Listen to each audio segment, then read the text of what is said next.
Bismillahirrahmanirrahim. Assalamualaikum warahmatullahi wabarakatuh.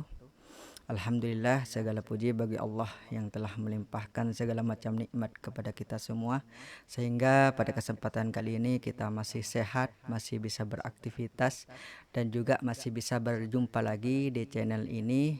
Tidak ada lain kecuali hanya untuk belajar dan juga lebih mendekatkan diri kepada Rasulullah SAW dan juga kepada Allah Subhanahu wa Ta'ala.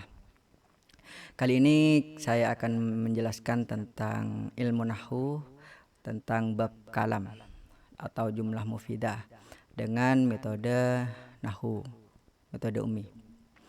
Mudah-mudahan ini bisa bermanfaat untuk kita semua, dan jangan lupa untuk saling membantu dan juga saling mendukung, karena ada sebuah hadis yang menjelaskan man dalla ala khairin falahu mislu ajri fa'ilihi. Barang siapa yang menunjukkan kepada sebuah kebaikan, maka pahalanya itu sama seperti orang yang melakukannya. Oke. Untuk penjelasannya kita tonton video yang selanjutnya. Terima kasih. Semoga bermanfaat. Jumlah mufidah atau kalam. Kalam ialah lafaz-lafaz tersusun berbahasa Arab berfaedah difaham. Contohnya daraba Zaidun bakron, artinya Zaid memukul bakar. Jumlahnya itu terbagi dua, jumlah fi'liyah, jumlah ismiyah. Fi'il fa'il itu jumlah fi'liyah, mubtada khabar itu jumlah ismiyah. Bismillahirrahmanirrahim. Kali ini kita akan belajar tentang jumlah mufidah atau dikenal dengan kalam. Dua nama berbeda tapi sama. Tadi kita sudah mendengarkan lagu-lagu tentang jumlah mufidah atau kalam. Semoga kalian bisa menghafalnya.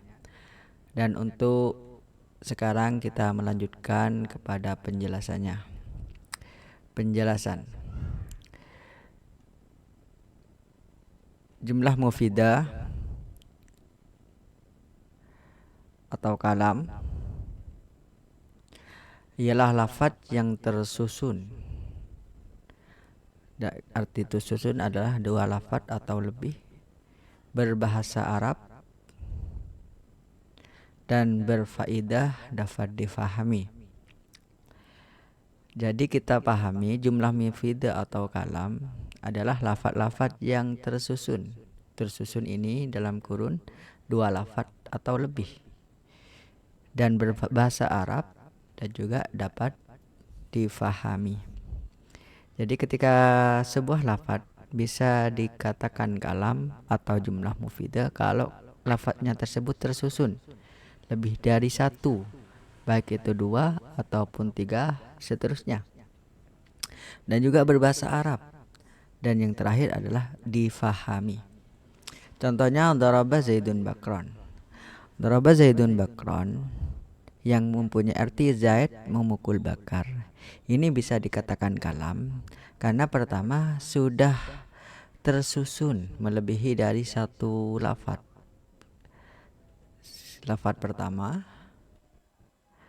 lafaz kedua, dan lafaz ketiga. Jadi ketika sudah melebihi dari satu lafaz, berarti itu sudah dikatakan tersusun. Dan yang kedua adalah berbahasa Arab. Tentu ini berbahasa Arab. Yang ketiga adalah berfaedah dapat dipahami. Maksud dapat dipahami adalah seandainya kita mengatakan kepada seseorang, maka orang itu tidak bertanya lagi. Berarti jumlahnya sudah lengkap. Gitu. Contoh ketika saya mengatakan daraba Zaidun bakron, Zaid telah memukul bakar.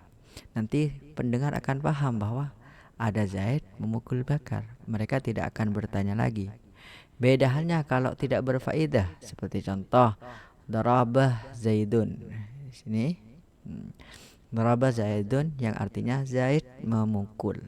Ini masih bertanya, mukul siapa dan lain-lain. Jadi ini belum dikatakan berfaedah. Selanjutnya tentang pembagian jumlahnya.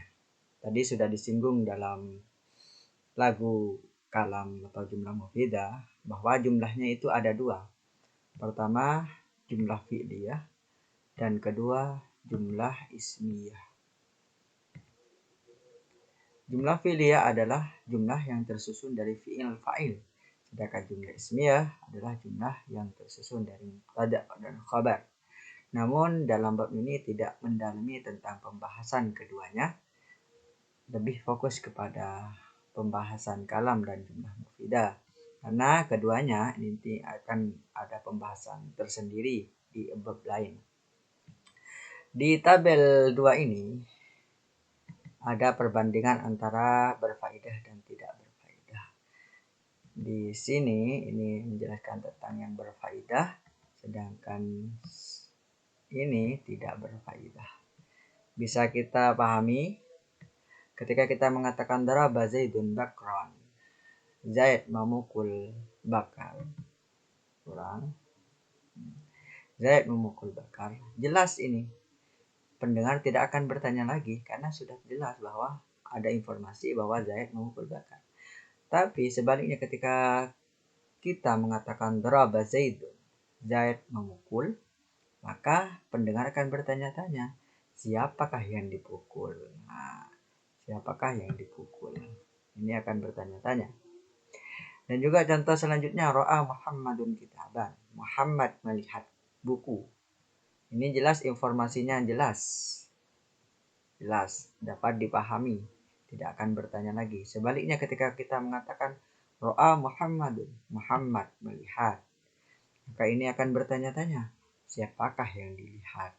Nah, apakah hewan atau benda atau lain-lain? Ini jelas ya. Kita bisa memahami tentang jumlah mufidah atau kalam. Pertama adalah tersusun, kedua berbahasa Arab, ketiga berfaedah, dapat dipahami. Oke, kalau sudah paham, sekarang Ustadz mau mengetes cara pemahaman kalian. Ketika Ustadz mengatakan daraba Zaidun Bakran, dinamakan apa? Maka kalian menjawab dinamakan kalam. Kenapa? Karena tersusun, berbahasa Arab, dan berfaedah difaham. Oke, siap? Daraba Zaidun Bakran dinamakan apa? Dinamakan kalam. Kenapa? Karena tersusun, berbahasa Arab, dan berfaedah difaham. Seperti itulah penjelasan tentang jumlah mufidah atau kalam. Untuk selanjutnya, supaya Ustadz tahu tentang pemahaman kalian, Ustadz akan lanjutkan ke latihan pemahaman. Tugas kalian adalah menentukan nomor berapa. Tentukan nomor berapa yang bisa dikatakan kalam. Ini terserah kalian pilih apakah yang dikatakan kalam nomor 1 atau nomor 7 dan lain-lain. Jadi tugas kalian adalah menentukan mana yang dikatakan kalam, mana yang tidak, sesuai dengan ketentuan yang di atas tadi yang kita pelajari. Oke, sudah paham? Kalau sudah paham, semoga apa yang kita pelajari pada kesempatan kali ini bisa bermanfaat. Assalamualaikum warahmatullahi wabarakatuh.